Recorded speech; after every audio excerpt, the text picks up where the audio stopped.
un pēc tam vēl kādam par to pašu. Lai pāradresētu no viena uz otru, uz trešo, lai panāktu šo te savstarpējo iesaistīšanos sarunā. Par vadītāju mēs izrunājām, par dalībniekiem it kā izrunājām. Man liekas, ka ir īstais brīdis Uldim dot vēl vienu iespēju. Vai kāds grib kaut ko komentēt? Pirms Uldim dosim Uldim vēl vienu iespēju. Varbūt neliels komentārs par sliktiem un atvērtējiem jautājumiem. Tieši no prakses. Kā tas kādreiz pieņemu vienam studentam ieskaitam. Tad viņš mēģināja, mēs mēģinājām sākumā ar viņu diskutēt. Un viņš sākumā, es viņam uzdevu atvērtus jautājumus, un viņš deva man ļoti plašu jautājumu, nebija iespējas saprast, vai viņš vispār kaut kā teikt tas pats saprast vai ne. Un gandrīz vienīgā iespēja tajā gadījumā ir sašaurināt jautājumu līdz slēgtiem jautājumiem, līdz binārai logikai. Piemēram, uzprast, kur nāk spektrs tādiem apstākļiem. Un students teica, nē, kāpēc? Viņš mēģina skaidrot, un atbildi jau nav pareizi. Tā ir iespējas saprast, ko viņš saprast. Es nezinu, cik tās. Jā, bet tad mēs nonākam pie tā, kad mums saruna pārvērš tajā atlasīšanā. Ja mēs runājam viens pret vienu, tad jau mēs esam situācijā, kurā mums vairs nav saruna, bet mums jau sākas atlasīšana vai pratināšana. Ja? Un te ir tas jautājums, kad mēs gribētu jūs rosināt uz ko, ka, manuprāt, teiksim, mūsdienīgs mācību process vispār vairāk būtu šāda saruna, kad atnāk students, kurš jau ir izlasījis mājās par doto tematu, noteiktu informācijas daudzumu. Un mēs šeit sarunājamies par to, kas ir būtiskais, kas ir galvenais, kas ir neskaidrs un ko mums no tā visa varbūt vajadzētu paņemt. Manuprāt, tas būtu modernas mācīšanās pamats. Kad pasniedzējs varētu palīdzēt salikt kaut kādus akcentus. Protams, nevienmēr, bet, manuprāt, šādam veidam vajadzētu ienākt mācību procesā. Jaunieši ir ļoti atvērti, manuprāt, šodien un grib to darīt. Bet te ir tas jautājums, kā mēs tad veidojam šo sarunu, lai mums neiet tā kā Uldim. Un kur tad ir šī saruna, un kurā brīdī sāks pratināšana? Un tad, ja mums būs pratināšana, tad mēs diez vai gribēsim šādu mācību procesu, ja? Jā, bet tā ir neizpērkama daļa, jo vienlaikus pārbaudīt zināšanas ar sarunu, tas vienkārši nav iespējams, jo kas ir saruna? Saruna tā visu laiku uzvedināšana. Līdz ar to nav garantija, ka skolēns to zina, bet pats visu laiku tā kā, pat nevar būt pats, bet tikai pateicoties tiem jautājumiem spēja kaut ko atbildēt. Bet, ja mēs gribam pārbaudīt zināšanas, tad tur, diemžēl, saruna ir jāstāj malā un ir jāuzdod konkrēts jautājums, lai skolēns arī konkrēti var atbildēt. Jautājums ir, ko mēs saprotam ar zināšanām? Par tematu, piemēram. Es domāju, ka ir ļoti daudz lietas, kuras var noskaidrot sarunas laikā. Tieši man bija gadījums. No šī domāšanas, to var novērtēt? To var novērtēt pēc atbilstošiem kritērijiem. To atļauj konkrētā pieredze, jo sarunas laikā cilvēks parāda, viņš demonstrē sniegumu. Viņš parāda to, kā viņš prot argumentēt, cik dziļi viņš pārvalda konkrēto jautājumu. To nevarēs izdarīt par katru jautājumu. Tāpēc jau mēs runājam par to, ka metodas ir ļoti dažādas, un tas ir jautājums par to, ko mācās. Būs lietas, ko mēs darīsim ar lekciju, būs lietas, ko mēs darīsim sarunā, būs lietas, kas būs grupās izdarāms, un lietas, ko mēs darām praktiski. Ja? Tas būs ļoti dažādi. Jā, bet ir vesela kaudze lietu, kuras mēs varam arī novērtēt no sarunas. Ja šobrīd mēs vienkārši esam nofokusējušies uz sarunu. Jā, bet šodien mēs runājam par to, kā tad veidot šo sarunu un uz kādiem grābekļiem var uzkāpt šo sarunu veidojot. Uldi, vai tu esi gatavs otrai iespējai? Pielikšu visas pūles, lai otrā iespēja. Man labiņi. Es gribu savēju, ja? Tā. Tātad, šajā gadījumā jums būs dubultu uzdevums. Pirmais uzdevums būs darīt visu tātad, ko Uldis vēlēs jums darīt, bet otrais uzdevums būs tātad mēģināt jau tagad saskatīt atšķirīgo šajā otrā sarunā no pirmās.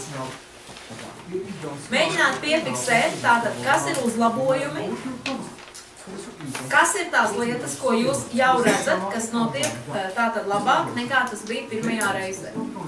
Un piefiksēt trešo vēl, kas jums paliek tā kā neskaidrs, vai kas jūs mulsina, vai kas jums liekas, kas tā kā īsti nerulē tajā. Ja? Vai doma skaidra? Dabūt viņa pareizajā vietā veltību dažas teknis. Kaut kas baigi pazīt.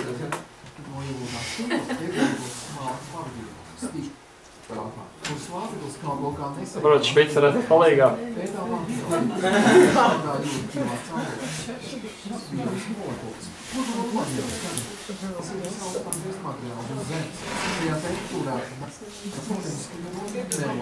Jā, es gribu Stop vajag nospiest, pa labi to podziņu. Ir. Izdevās? Nē, tā ir tikai apturēja. Nu, tas ir tas tieši, kas vajag. Tas vajadzīgi. Vai visi ir gatavi otrajam lūdu iznāciem? 3, 2, 1. Labdienas! Jūs ļoti labi izskatāties. Super! Bija meitenei? Tu arī, Valdi, protams, lieliski izskaties. Un pats galvenais, ka šodien mēs runāsim par gāzi izmantošanu pārtikas rūpniecībā. Ko jūs saprotat gāzi izmantošanu pārtikas rūpniecību? Kas jums ir zināms līdz šim? Veikalā esam bijuši, Statoilā iebraucām, esam izsalkuši, pērkam limonādes, pērkam dažādus ātros, uzkožamos. Ko tu gāzes, kā jums šķiet? Vairāk, pirmais, kas nāk prātā, gāzes pārtikas rūpniecībā ir tas, kāds gāzes pēc ēšanas cilvēkiem izolāt. Aha, arī, labi. Kurš vēl kāds cits piemēram? Lūdzu. Minerālūdeni, attaisa. Un arī gāzi. Nu, jāsaka, Aha. minerālūdeni. Gāzētie dzērieni, labi. Paldies, Šmit. Gāzi ēdiens, siltu. Piemēram, arganolu. Gāze deg un sildēdieni. Un arī dzēsēt, tieši tā. Vēl kaut kas ir par gāzi? Kādu gāzi izmanto, lai ilgāk saglabātu pārtikas produktus? Aha, lai pārtikas produktus ilgāk saglabātu. Kas, lūdzu? Tādus nevajagot pirkt. Ak, tādus nevajagot pirkt, jā? Aha, labi. Vēl ko mēs zinām? Kādu vēl ir komentāri? Paldies par jūsu komentāriem. Un tad mēs skatīsimies mācību filmas fragmentu. Un jūsu uzdevums ir skatoties šo te filmiņu, rast atbildi sekojošam jautājumam. Kuras gāzes, kā un kāpēc izmanto pārtikas rūpniecībā? Varat piezīmēt uz lapiņām atbildes, varat atcerēties no galvas. Vai ir skaidrs uzdevums? Lieliski. Aha, laižam vaļā. Pārtikas rūpniecībā. Gāzu izmantošana pārtikā ir ļoti izplatīta. Zināmākais veids – dzērienu uzgāzēšana, kad limonādes ražošanas procesā tiek pievienota ogliskātā gāze, taču tas nebūtu nav viss. Piemēram, arī negāzēto dzērienu ražošanā izmanto gāzi, šoreiz slāpekli. Tas ļauj plasmasas pudelē veikalu plaukā cietai un viegli pārvietojumai. Vēl kāds veids – dzēsēšana. Mēs zinām, cik svarīgi uzlabāt pārtikas produktus vēsā vietā, leduskapī, taču dzēsēšana notiek arī dažādu produktu ražošanas procesā. Piemēram, valmieras piena kombināts siera ražošanas recepti paredz, ka rituls ir jāatdzesē. Tikai tad tas iegūst vēlamo konsistenci. Šim nolūkam sieras iet cauri kamerai, kurā tiek pievadīts sašķidrināts slāpeklis. Ja sieras atdzistu lēni, tajā varbūt rasties dažādi mikroorganismi, tāpēc atdzesēšana ievērojami palielina produktu derīgumu termiņu. Īpašs gāzu maisījums tiek izmantots arī pārtikas iesaimnošanā. Kā zināms, gaiss, kas ir mums visapkārt un skābeklis tajā, veicina dažādu mikroorganismu veidošanos. Lai tas nenotiktu, iepakojam iekšienē, gaiss tiek izsūknēts laukā un tā vietā ievadīts īpašs gāzu maisījums. Tā sastāvā ir oglekļa dioksīds, slāpeklis un skābeklis, kas savienots proporcijās atkarībā no konkrētā produkta.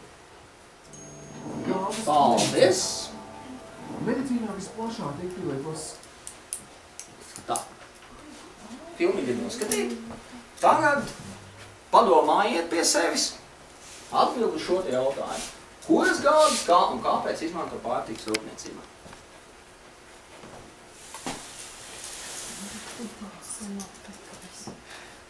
Vēl sekundes 20. Padomājiet.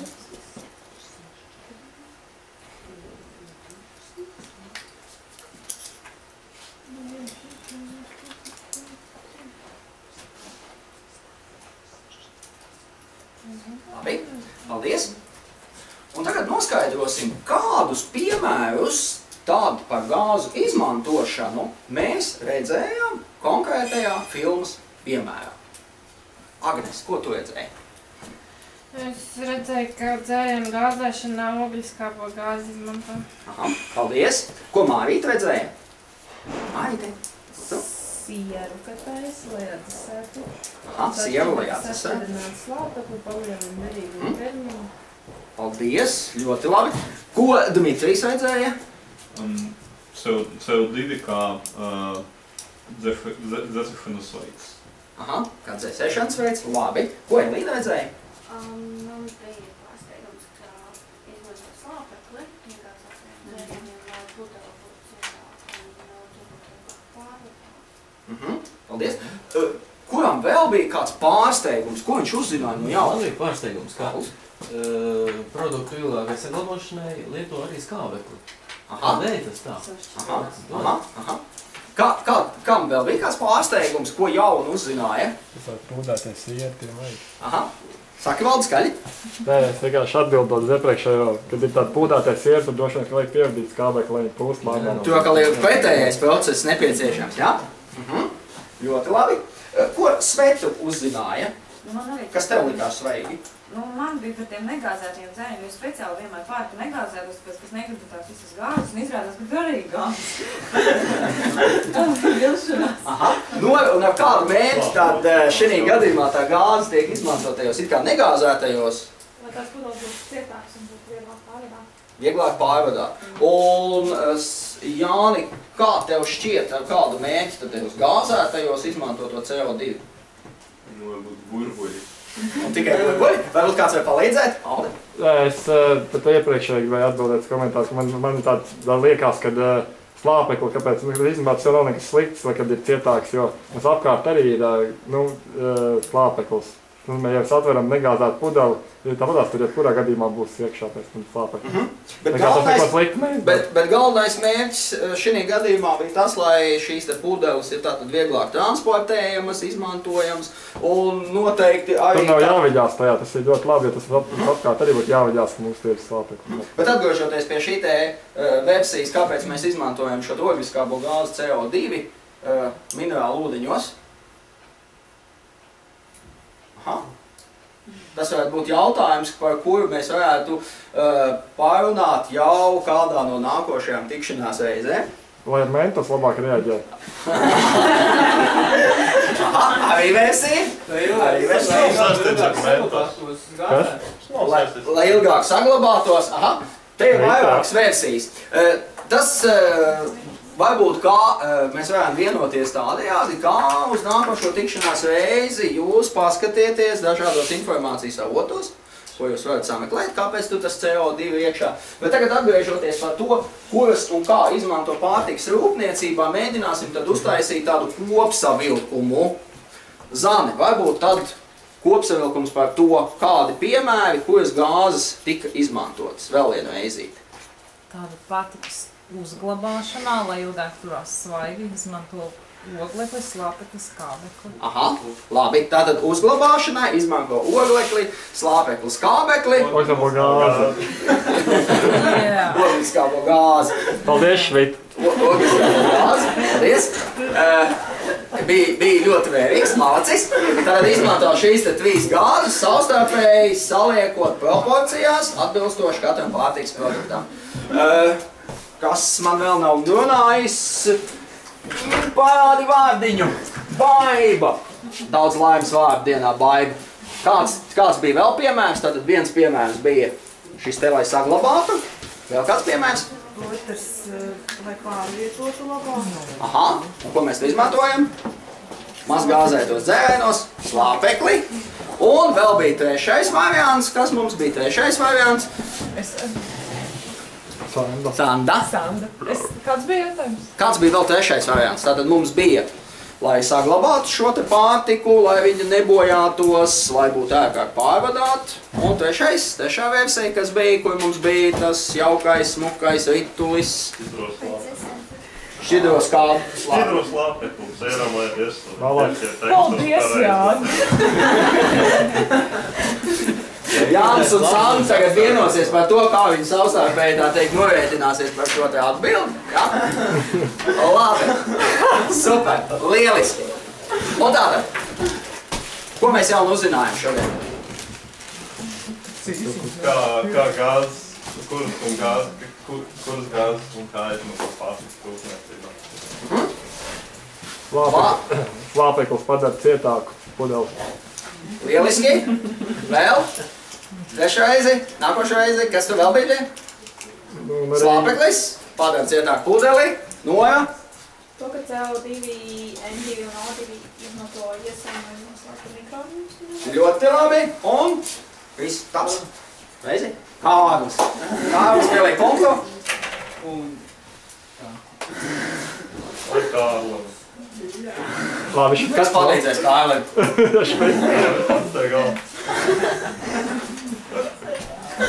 Nu, kas Inga palīdzēs? Nu, kas palika vēl? Nu, dzēsēš, Anna, protams. Es ceru, ka mēs visi to esam apgūši. Tagad atcerēsimies to noteikti un zināsim un spēsim paskaidrot arī citiem. Paldies! Paldies, Uldi!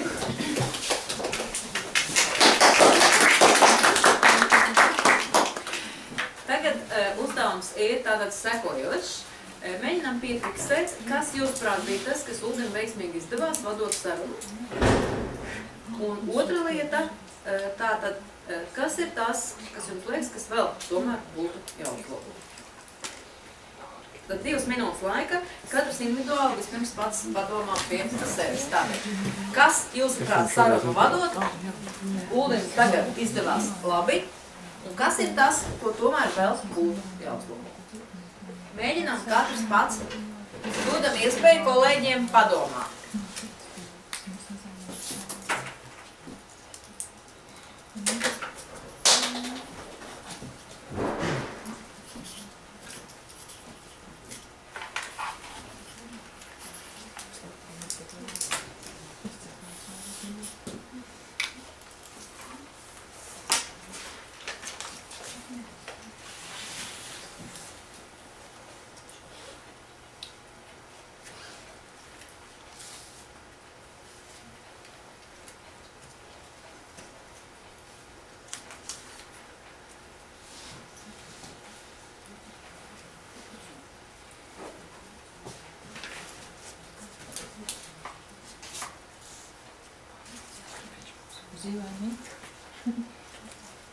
Tātad piefiksējam.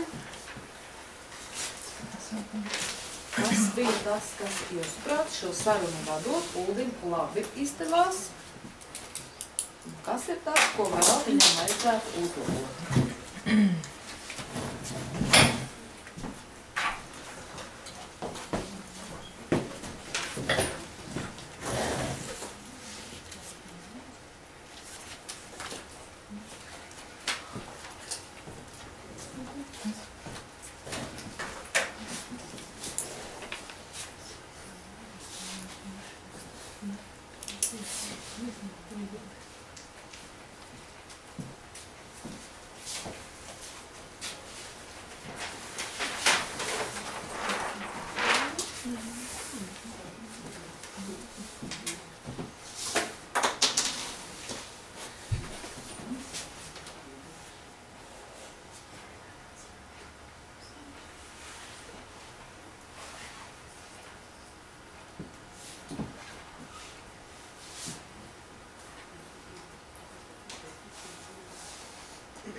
Pabeidzam domu.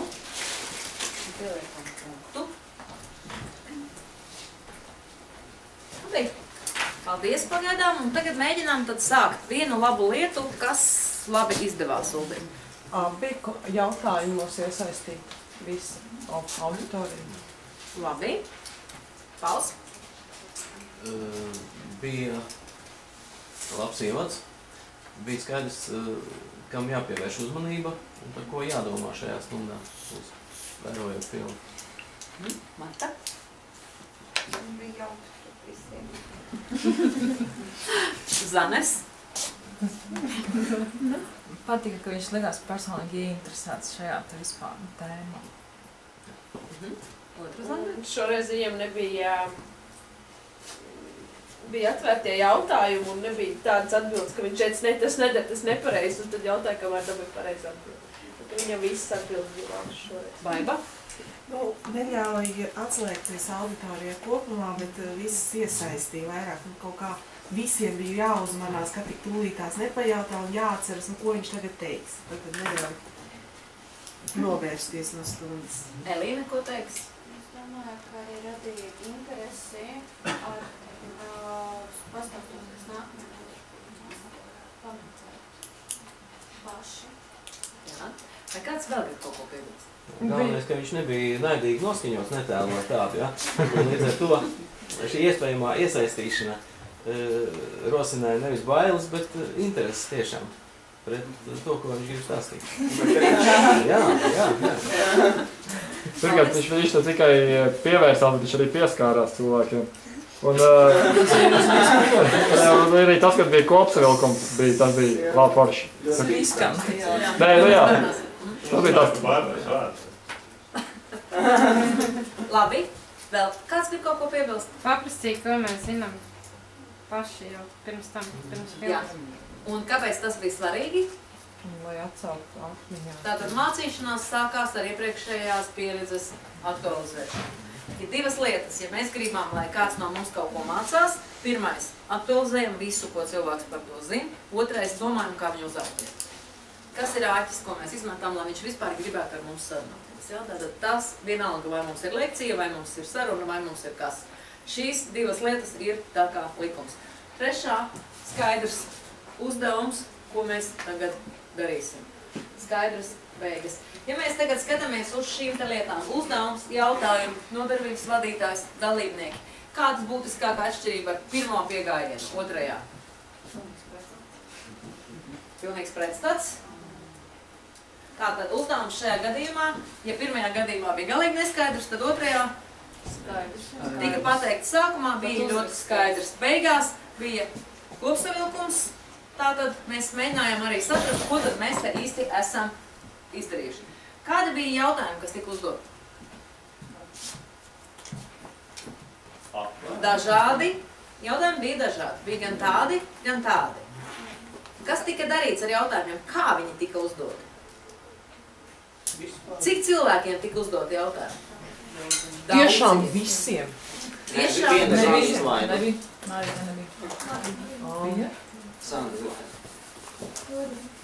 Bet tas nebija apzināti, piedodiet vārdu. Kāda bija dalībnieku reakcija, dalībnieku iesaistīšanās? Ko darīja dalībnieki sarunas laikā? Varam apstīties video pēc tam, vai tā bija vai ne? Visi atbildēja ļoti pareizi. Ko vēl darīja? Laboja viens otru no... Arī dalībnieki smaidīja, bija atvērti sarunai. Pirmajā reizē arī, man liekas, cilvēki smējās. Es jau biju uz nēvu pamatīšanu. Uldi, ja tev pašam tagad būtu trešais izgājiens tūlīt, ko tu darītu savādāk? Precizētu atgriezieniskās saites daļu, kopsavilkuma daļu. Viņi tā kā bišķi izsmērējas. Es, protams, izdarīju, kā tas ir pēc labākajiem priekšrakstiem ziņa, tika izgrozīts 3 reizes. Bet man vienalgā feedbacks pilnīgais par to, vai jūs visi tiešām zināsiet tagad tās 3 lietas. Jā, nu, tā būs 3. reize. Mazais kontroldarbiņš. Jā, nu, tas būtu tas, ko varētu pielikt. Zani neatstāt 3. matē. Zane, tagad pirmajai vārds, tātad vai kaut kas ir vēl, ko tu ieteiktu, Uldim, uz nākošo reizi vēl ņemt vērā? Pārī arī grūti, drīkst padomāt.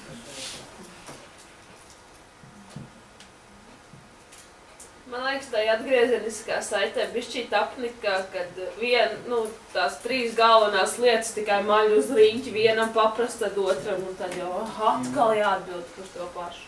Nu, ka varbūt ne tik daudz. Tur pārāk maz informācijas dzīvoši ir āņemtos. Apmēram, ko tu izmanto CO2 un slāpekli, kur? Jā, tur pārāk maz lietas klāt. Tad tur iziet sāks vienmēr teiz, jā, izmanto ļoti daudz un dažādi CO2 un slāpekli. Un viss. Informācija bija 1 minūte un 50 sekundes. Films vienkārši. Jā.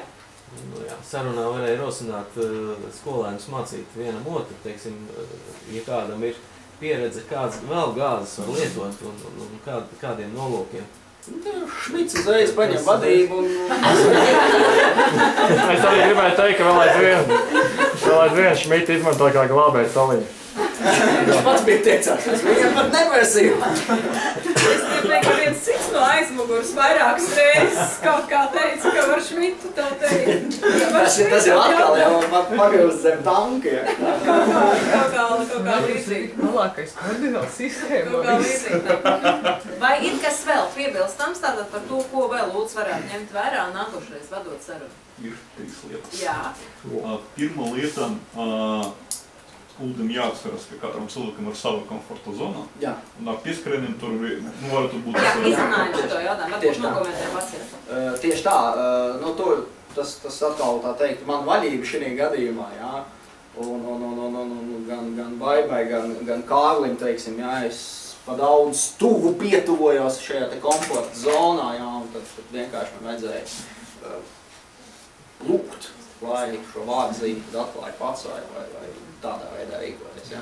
Tas ir pilnīgi lietā, jā. Jā, otrā lieta varbūt Uldam jāatceras, ka auditorijā var eksistēt gandrīz tirie vizuāli. Nu, cilvēki dalās uz audiāliem, kuri labi sapratus, kad viņi klausās kaut ko. Un vēl ir cilvēki, kuriem vajag uz kaut ko piefiksēt savu redzi.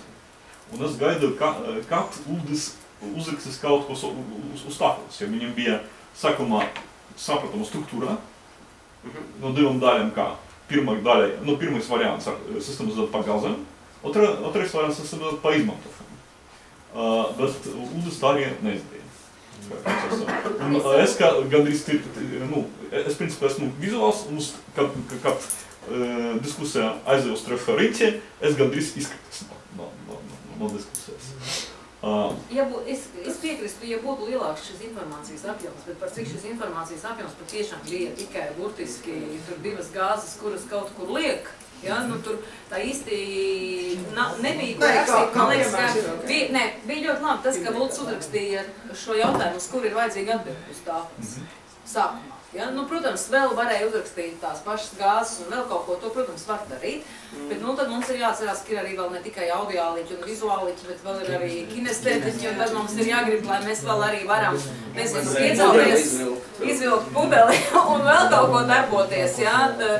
Te ir jautājums par mācīšanās stiliem. Droši vien tiekoties uz priekšu citās reizēs, mēs varētu tam pieskarties jautājumam, ja? jo mēs esam dažādi. Tas, starp citu, aktualizācijas fāze arī vajag būt izvēlēt pudeli un kas tas tāds. Jā. Tā kā tas... To mēs turpmāk piefiksēsim nākošais par šito. Un trešā lieta,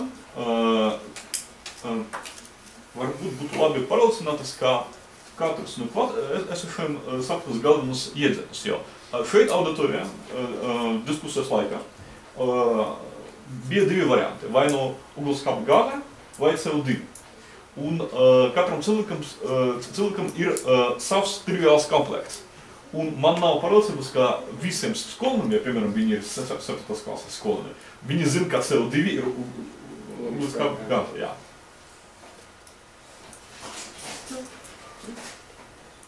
Jā, es gribu nokomentēt vienu citu lietu. Tur es varētu piekrist par to, ka varbūt, ka ja būtu uzrakstīts uz tā TLS, varbūt, ka risinājums šajā gadījumā būtu bijis, es kā ķīmiķis šeit ierunājos, ja? Varbūt, ka vajadzēja šajā gadījumā tiešām uzrakstīt, uz ekrāna filmā parādījās arī formula, ja? Ķīmiķi skolā vispār šo sauc par oglekļa 4 oksīdu. Un tad vēl parādās oglekļa dioksīds. Un tad vēl parādās ogliskābā gāze. Ir profesori, kas vārdus ogliskābā gāze vispār negrib dzirdēt, ja?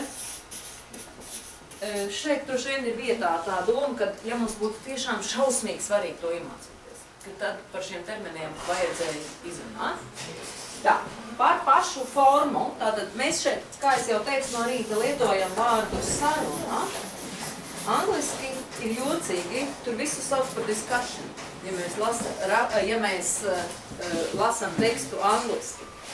Latviski metode diskusija būtu nākošais solis aiz sarunas, un diskusiju mēs vairāk lietojam kādā nozīmē, ja mēs argumentējam un mēģinām pamatot savu viedokli.